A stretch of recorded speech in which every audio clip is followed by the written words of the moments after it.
우리나라는 대통령 선거를 앞두고 있습니다. 5월 9일 날 이제 이 나라를 이끌 지도자를 뽑기 위해서 온 국민들이 관심이 집중되어 있습니다. 누구나 다 선한 지도자를 뽑기를 원합니다. 가장 최선의 선택이 무엇인가를 위해서 우리 교회도 기도하고 있습니다. 그러나 이 세상의 일들을 가만히 보면은 우리 성도들은 이 세상에서 많은 것을 배웁니다. 우리는 성경에서 하나님의 말씀을 배우지만은 이 세상을 보면서 하나님이 가르치신 세상에 대한 여러 가지 교훈들을 떠올리게 됩니다. 바울 사도는 세상의 권세에 복종하라 이렇게 말씀을 하면서 그 뒤에 사족을 달기를 이는 이 세상의 권세로 하여금 우리를 박해하지 아니하고 우리가 조용한 가운데 기도하며 신앙생활할 수 있도록 하기 위함이다 그랬습니다. 그래서 예수님을 시험할 때에 바리새인들이 동전을 보여주면서 이 돈을 가이사에게 바쳐야 합니까? 어떻게 합니까? 하면서 세금 문제를 가지고 예수님을 시험했습니다. 그때 예수님 말씀하시기를 가이사의 것은 가이사에게 그리고 하나님의 것은 하나님에게 하고 분명하게 그 선을 그어서 말씀을 해주셨습니다. 그리고 평소에 말씀하시기를 하나님의 나라를 가르치면서 하나님과 만몬, 곧 재물은 겸하여 섬길 수 없다라고 딱 잘라서 제자들에게 가르쳐 주셨습니다. 이 세상에 두 가지 영역이 있다는 것을 보여주는 것입니다. 선한 세력이 있으며 악한 세력이 있습니다. 이것은 하나님께서 우리에게 늘 염려하며 가르쳐 준 대로 우리는 의인의 반열에 들 것이며 의인의 길을 가라고 그토록 초대하는 그 배경이 됩니다. 이 하나님께서 세상을 의롭고 아름답게 창조해 놓으셨지만 우리 사람이 교만하여 우리 하나님 금지하신 그 선악과의 열매를 먹고 저마다 자기 자신의 욕망을 충족시키기 위하여 살기 때문에 이 하나님의 창조의 영역 안에 악한 영역이 생겨나고 그것이 점점 확대되어 갔습니다. 이것이 하나님 나라 영역의 정반대되는 세력입니다. 그것을 성경은 죄라고 부릅니다. 죄란 것은 한마디로 하나님과 다른 일을 추구하는 자들의 영역을 죄라고 부릅니다. 하나님은 창조주시오 보편자이시며 모든 생명들을 살리기를 원하시고 모든 생명이 조화롭게 살아가는 이 세계를 이룩하시려고 저는 오늘도 창조의 사역을 계속하고 계십니다. 어떤 사람은 만족한데 어떤 사람은 불만스럽고 어떤 사람은 잘 사는데 어떤 사람은 너무 가난하고 어떤 사람은 행복해 웃는데 어떤 사람은 슬피 우는 그러한 세계를 하나님은 싫어하십니다. 하나님이 원하는 것은 모든 생명이 활발하게 움직이며 서로를 사랑하고 서로를 위해서 자기를 희생하면서도 기뻐하는 그런 관계망을 하나님이 창조의 원리로 구축해 주신 것입니다. 그러나 이것을 깨뜨리는 자들이 가인의 후예들입니다. 가인의 후예들은 아벨 동생을 죽여버린 다음에 자기를 보호하고 방어하기 위해서 가인이 쌓은 성은 에녹성입니다. 에녹성에서 즉 도시를 세우고 그 도시 안에서 개인 중심주의의 삶을 또는 인간 중심주의의 삶을 살았던 것입니다. 이것이 우리는 인문학적인 용어로 문명이라고 부릅니다. 이것이 확대되어서 국가가 되었습니다. 국가가 되면서부터 국가에는 계속적인 무력의 또 방어를 하기 위한 여러 가지 폭력 장치를 하게 됩니다. 질서를 유지하기 위해서 공권력을 가져야 됩니다. 그래서 폭력으로 서로의 관계를 조정하고 다스리는 악한 체제가 이 하나님의 창조의 영역 안에 들어왔습니다. 고고학적으로 보면은 BC 3500년경 또는 3000년경에 도시들이 처음으로 생겨났고, 그 다음에 그 뒤를 이어서 이 애굽과 이집트와 또 메소포타미아 지방 그쪽에서 지중해 문명권에서 국가들이 정립하여 생겨났습니다.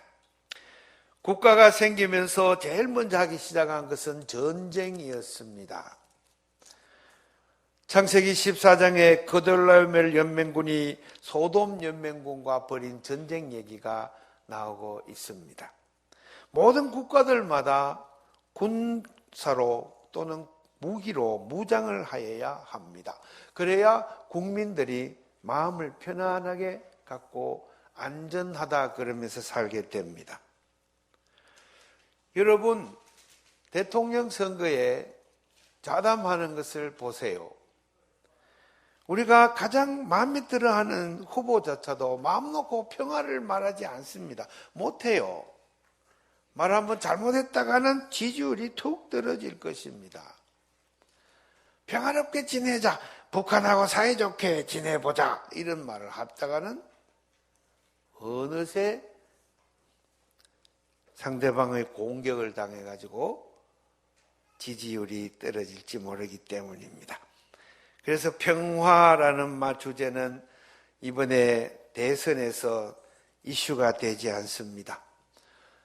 그러니 강한 무장을 해서 북한군이 감히 넘보지 못하도록 확 길을 꺾어 놓겠습니다. 이렇게 해야 지지율이 올라갑니다. 이것이 국가의 본질입니다. 이것을 넘어가는 국가는 없습니다. 트럼프란 자도 우리가 볼 때 황당한 사람같이 보이지만은 국가의 그 폭력적 본질에 잘 어울리는 퍼스널리티를 연출했습니다. 그래서 저희 막가파식의 권력을 휘둘리는 데서 많은 사람이 안전한 느낌을 갖고 살게 됩니다. 어느새 슬그머니 사드를 배치를 해놓고는 하는 말이 10억 달러를 내라 그럽니다. 유지비로, 설치비로 모든 협상 이런 걸 다 무시해버립니다. 권력의 속성입니다. 힘으로 말 안 되면 두드려 패버리겠어, 이런 것입니다. 그것이 국가의 본질이에요. 그렇게 해서 지금 저는 슬슬 인기도가 올라가고 있다 그럽니다. 그래서 10억 달러를 우리나라 돈으로 보니까 1조 원입니다. 돈을 1조 원을 내라 그러면서 압박을 가하고 있습니다. 이러한 상황을 보면서 우리는 배웁니다. 주님이여, 세상은 이렇습니다. 네. 세상은 이토록 무시무시한 폭력의 도가니에 빠져 있습니다. 원산 앞바다 해변에 포대를 설치하고 무력 시위를 합니다. 우리 북한의 동포들이 또 불안합니다. 언제 저 강대국이 우리나라를 쳐들어와서 우리를 집어삼킬지 모르고 사회주의 강성대국을 이루는 길만이 민족이 사는 길이다, 이것밖에 없어요 하고 현실적인 대안은 그것밖에 없습니다. 그러한 상황에서 성경은 다른 말씀을 하는 것입니다. 오늘 도마 복음 보면 도마가 이 복음서에서 행한 일입니다. 육의 영역에 우리 모두 갇혀 있습니다. 인정하지 않을 수 없습니다. 육적인 영역, 물질의 영역에 우리는 모두 갇혀 있습니다.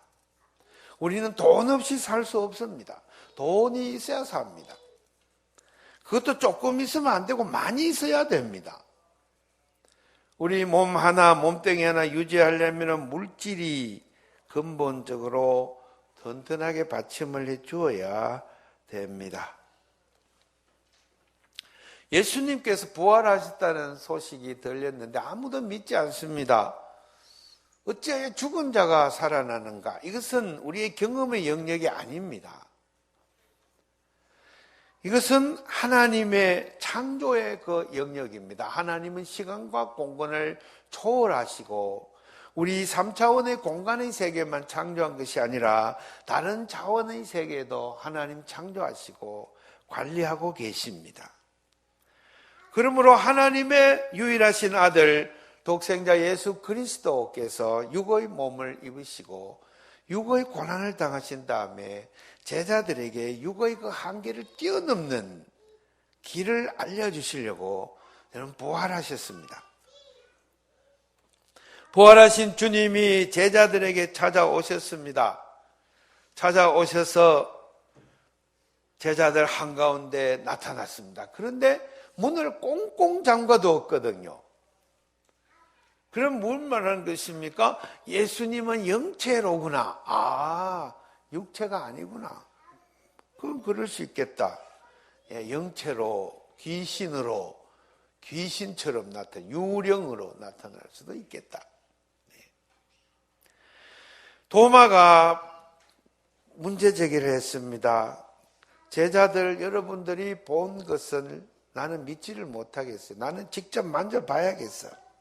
시각으로 본 것은 불확실하니까 손으로 촉각으로 직접 확인을 해봐야 되겠어요. 예수님이 다시 오셨습니다.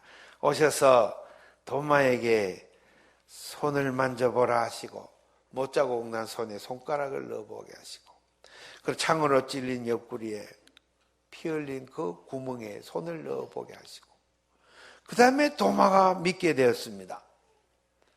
이때 예수님 하시는 말씀은 보지 않고 믿는 자들이 복되도다 그랬습니다. 이것은 무엇을 이야기합니까? 우리 예수님이 또 육신이기도 하다는 것입니다. 육체이시기도 하고 또 영체이시기도 합니다. 우리의 사고와 생각과 경험으로는 이 부활의 내용을 온전히 이해할 수가 없습니다.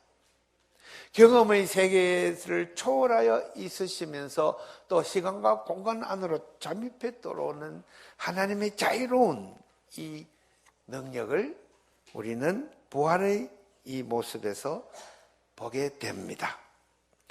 그냥 보고 정언하는 걸로 그치는 것이 아닙니다. 오늘 말씀의 핵심은 정인이 되는 데 있습니다. 하나님이 우리를 불러 택하셨는데 우리를 부활의 정인으로 삼으셔야 되겠다는데 오늘 본문 말씀에 핵심이 있습니다. 정인은 뭡니까? 본 목격자입니다. 그리고 만져본 사람입니다. 그리고 보지 않고도 믿는 사람입니다. 정인입니다. 모든 예수님의 제자들은 정인입니다. 나는 이렇게 보았습니다. 나는 이렇게 경험했습니다. 나는 이렇게 만져보았습니다. 나는 보지 않고도 이렇게 확실히 압니다. 이 세 가지 정인입니다. 그럼 예수님께서 제자들에게 왔을 때 세 번이나 되풀이한 인사말이 있습니다. 에이레네입니다. 에이레네. 오늘 요한복음 20장에 보면 예수님이 문을 꽁꽁 잠가두었는데 어느새 들어오셔서 제자들에게 말씀하시기를 너희에게 평강이 있을지어다. 히브리 말로 하면 샬롬입니다. 그러나 그리스 말로는 에이레네입니다. 그리고 난 뒤에 예수님이 저에게 숨을 후 내쉬면서 저들에게 성령을 퍼부어줄 때 하시는 말씀이 너희에게 평강이 있을지어다. 에이레네 그랬습니다. 그리고 난 뒤에 도마에게 나타났을 때도 제자들에게 너희에게 평강이 있을지어다 그랬습니다. 세상 사람은 평화를 얘기하지 않습니다. 지지도가 다 떨어져 버립니다. 예수님이 평강을 이야기했습니다.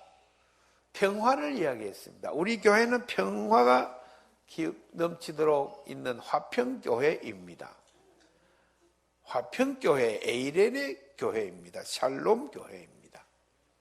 온 성도들이 화평을 이야기하고 평화롭게 살고 화평하게 지내는 그런 교회, 이것은 교회의 본질을 말하는 겁니다. 예수님이 그렇게 평화를 선포해 주셨습니다. 그런데 우리는 눈을 들어 조금만 바깥을 내다보면 세상에 평화가 없습니다. 예수님 시대에도 평화가 있었습니까? 없었습니다. 이 부활의 공동체가 성령 강림을 받고 은혜 충만한 가운데 전도했더니 박해가 일어났습니다. 야고보 사도를 죽였습니다. 스테판을 돌로 때려서 죽였습니다. 그것뿐입니까? 빌라도가 이끄는 군대가 있습니다. 헤롯이 이끄는 군대가 있습니다.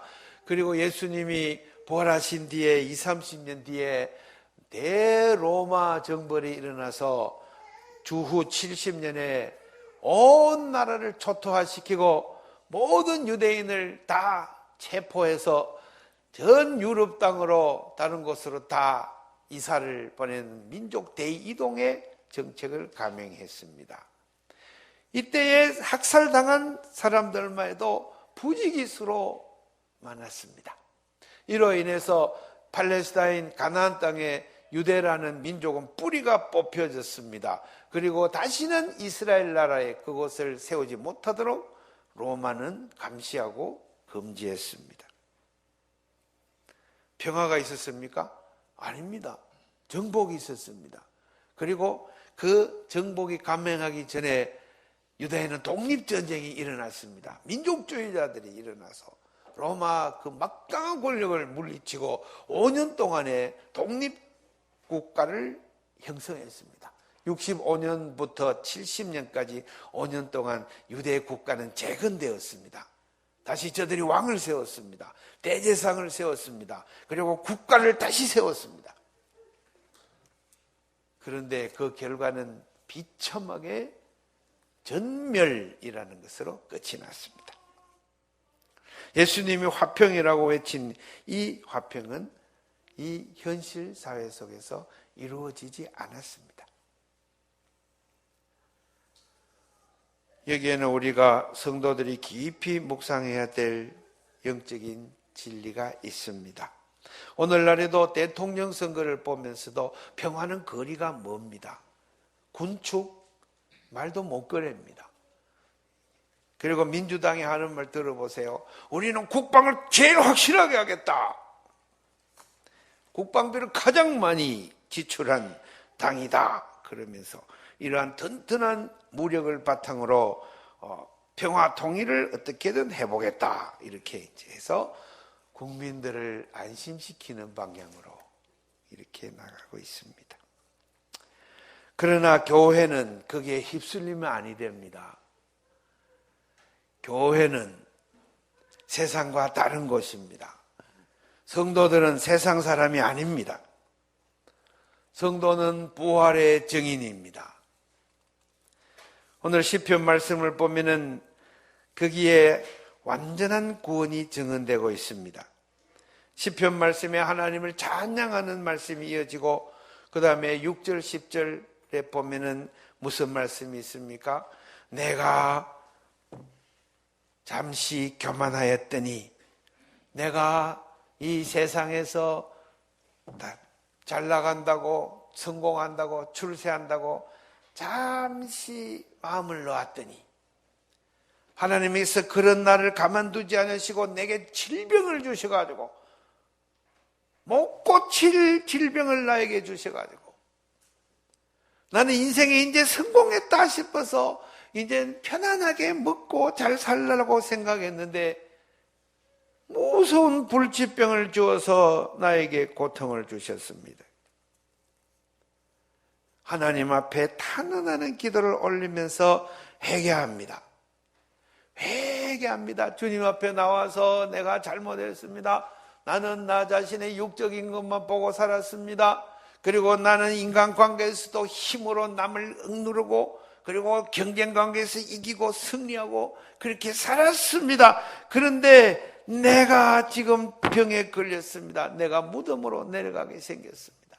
그러면서 회개하면서 하나님 앞에 성전에 나와서 부르짖었더니 여호와여 들으시고 내게 은혜를 베푸소서 나를 돕는 자가 되소서 하고 하나님 앞에 온전히 귀의하였더니 돌아왔더니 오늘 성경 말씀 보면 내 슬픔이 변하여 기쁨이 되게 하시고